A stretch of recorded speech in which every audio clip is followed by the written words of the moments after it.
हम मीनू झा एकटा राखी के गीत लऽ कऽ उपस्थित छी। एहि गीत के रचनाकार आदरणीय श्री मणिकान्त झा जी छथिन, संगमे श्रीमती माला झा सेहो छथि। सब गोटे के रक्षाबंधन के बहुत बहुत शुभकामना। धन्यवाद। जय मिथिला, जय मैथिली।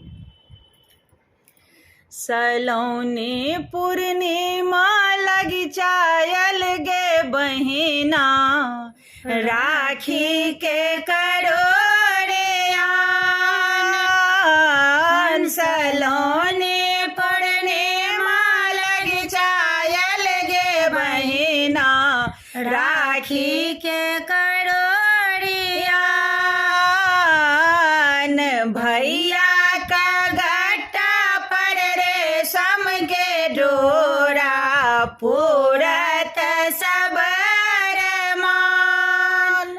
भलुआई दोकान सँ मधुर मंगायब, काजू के बरफी मुंगबा खुआयब।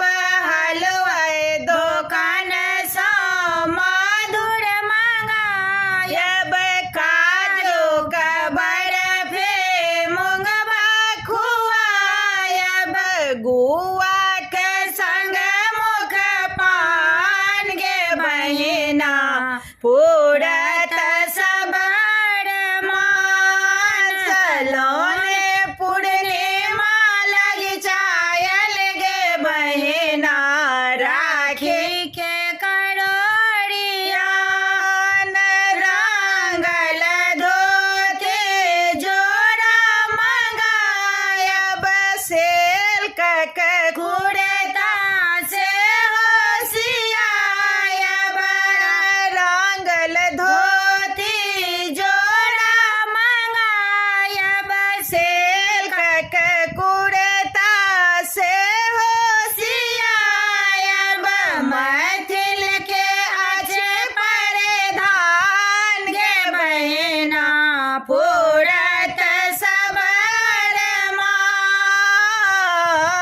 सलौने पूर्णिमा लगी चायल गे बहिना, राखे के करो रियान।